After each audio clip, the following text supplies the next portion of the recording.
Olá pessoal, vídeo de análise. Para aqueles que estão começando agora ou que ainda não estão familiarizados com esse tipo de investimento, aqui vai uma explicação simples e prática sobre o que são fundos imobiliários. Então vamos começar pela definição formal para a gente construir o nosso próprio conceito de forma mais prática. O que instituiu os fundos imobiliários no Brasil foi essa instrução da CVM número 205, em 1994. Perceba que é relativamente recente, menos de 30 anos. Entretanto, a gente pode perceber que a maioria dos fundos datam da última década. Para ler essa instrução é um pouco chato, é cansativo, mas a gente pode tirar alguns conceitos daqui, somados a esse pequeno slide para a gente poder entender o que é um fundo. O fundo de investimento imobiliário é uma comunhão de recursos. Investidores investem no fundo, subscrevem. No primeiro momento, quando o fundo está surgindo, os investidores subscrevem cotas, ou seja, colocam dinheiro dentro desse fundo e montam o fundo. Ele é sob a forma de condomínio fechado. Condomínio significa que várias pessoas podem exercer direitos reais sobre um determinado bem que é indivisível. Esse bem não pode ser dividido. O resgate de cotas não é permitido. O que significa isso? Os investidores, quando eles subscrevem essas cotas e formam um fundo, se eles não quiserem mais ter o fundo, eles não podem chegar no fundo e falar: olha, eu quero meu dinheiro de volta, dá um imóvel aqui, dá esse último andar porque eu dei um monte de dinheiro para vocês. Os investidores, eles têm que negociar suas cotas na bolsa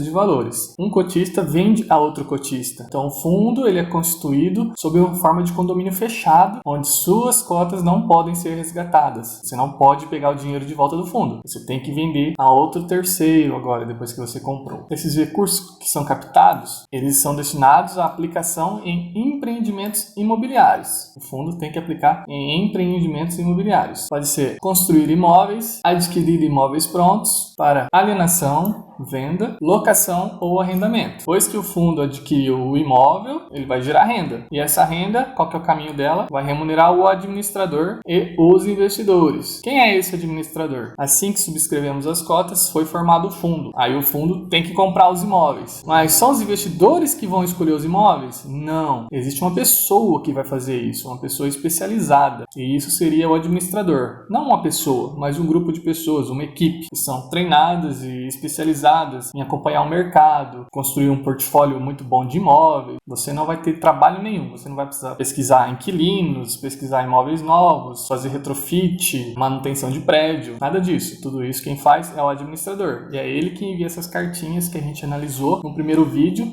sobre o KNRI, que eu havia mostrado. Vamos recapitular. Investidores subscrevem cotas, formam um fundo. Investidores querem vender suas cotas, não pode resgatar do fundo. Tem que vender suas cotas a outros investidores. Isso é feito na bolsa. O fundo precisa comprar os imóveis. Quem compra os imóveis é o administrador. Ele vai gerir todo esse dinheiro e vai comprar os imóveis. Vai gerar aluguéis. Os aluguéis, uma parte é para pagar o administrador, o resto é para os investidores. Quais são as diferenças entre ter imóveis e FIIs? Quando você quer comprar um imóvel, o valor é extremamente elevado. Você precisa de 100 mil reais, 200 mil reais, 300 mil reais para comprar um imóvel. Enquanto se você quiser comprar uma cota de FII, o valor é baixo. Você compra uma cota com 100 reais, 200 reais. Os FIIs, eles investem em muitos prédios. Vamos ver o KNRI. O valor da cota é 180. Você recebe o aluguel mensal de 74 centavos, a taxa de administração 1,25 ao ano. Agora vamos ver a quantidade de imóveis. Então, por 184 reais, você tem acesso a 19 propriedades, 3 milhões e meio. Então, você fica diversificado com um baixo custo. Ou seja, se você tem a sua casa, se o inquilino sair, você está enrolado. Você tem que fazer uma pesquisa, você ficou sem dinheiro. Agora, se o inquilino sair de dentro de um FII, ele tem 19 propriedades, tem mais de 35 contratos nesse FII KNRI. Então, a gente está diversificado por um preço baixo. Do lado, você comprando um imóvel particular, se saiu o seu inquilino, acabou toda a geração de caixa que você tinha. E o aluguel que você recebe dos imóveis que você comprou na pessoa física tem que ser declarado o imposto de renda, tem que ser pago esse imposto de renda. Enquanto nos FIIs, esse rendimento é sem imposto de renda. É uma grande vantagem. A administração. Você, quando compra um imóvel, o proprietário faz tudo. Você tem que manter o imóvel, pesquisar a melhor área de comprar o seu imóvel, a negociação, se o inquilino não pagou, fazer ações para tirar o inquilino de dentro do seu imóvel, de receber o que foi gasto. Às vezes, quando o inquilino sai, a casa está toda detonada, você tem que fazer a manutenção da sua própria propriedade. Então, tudo está nas suas costas. Agora, no CIs, essa gestão é terceirizada. Você não precisa fazer nada. O administrador vai fazer tudo por você. O único trabalho que você tem é de comprar a cota e receber o aluguel todo mês, que vai cair automaticamente automaticamente na sua conta, você não precisa fazer mais nada. Também é uma vantagem dos FIIs. Se você quiser vender esse imóvel, o imóvel físico que você comprou, é uma baixa liquidez. Você não vai falar, quero vender o imóvel, amanhã vai bater alguém na sua porta e falar, olha, seu imóvel me agrada, quero comprá-lo. Além disso, existem impostos na venda, taxas. O spread seria o que você quer e o que as pessoas estão te oferecendo. Se você tem um imóvel de 300 mil reais, você coloca a venda, surge uma proposta de 270 mil, você já perdeu 30 mil reais com isso. Esse seria o spread. O imóvel fica algum tempo para ser vendido. Agora, se você tem um FII, se você não quer mais ele, se você, olha, não gosto mais dessa gestão, essa administração está deixando a desejar, o FII está com vacância,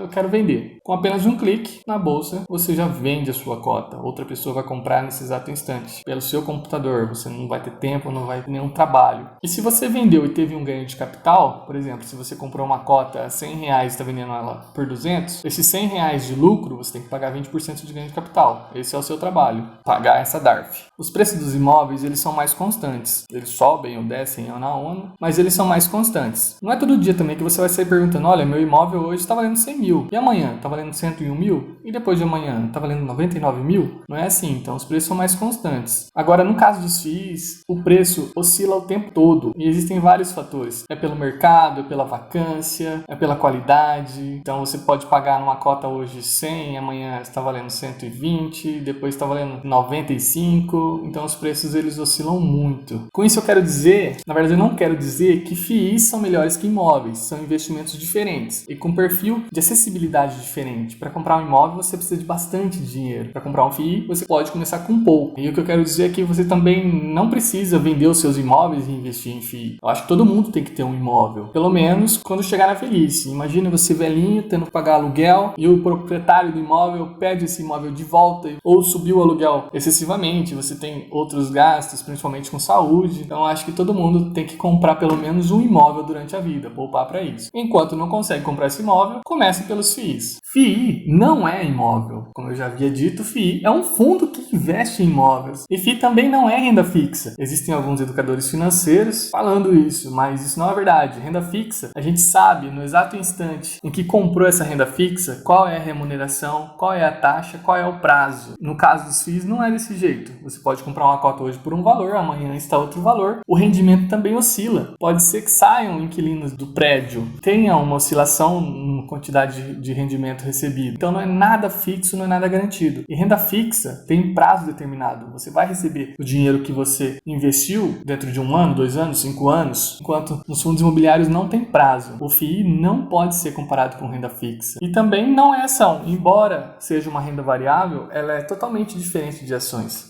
Os FIIs são mais simples, tem uma estrutura mais enxuta. Você recebe os informes mensais e consegue acompanhar a vida do FII. Depois que você leu os relatórios gerenciais, não vai ter muita alteração. Sai um inquilino, entra outro. Talvez haja uma subscrição para que o FII compre mais imóveis. As ações elas são mais complicadas. Você tem que pesar várias variáveis. Precisa entender o case da empresa, o setor e até mesmo o cenário macroeconômico. A China está comprando minério do Brasil, os Estados Unidos estão fazendo alguma coisa em relação ao petróleo. Então tudo isso influencia na análise de uma ação. Por outro lado, os FIIs nas assembleias, os cotistas quando votam, têm pesos praticamente iguais. Os FIIs são muito mais pulverizados. Enquanto ações, existe um controlador majoritário em algumas ações, então ele pode direcionar os rumos da empresa. E existe uma liberdade da diretoria para tomar as ações dentro das empresas. O lucro é retido, reinvestido, tem dividendo, às vezes não. No caso dos FIIs, você sabe que todo mês os rendimentos vão ser pagos. Com isso, eu encerro essa mini aula de hoje e nos vemos na próxima. Obrigado!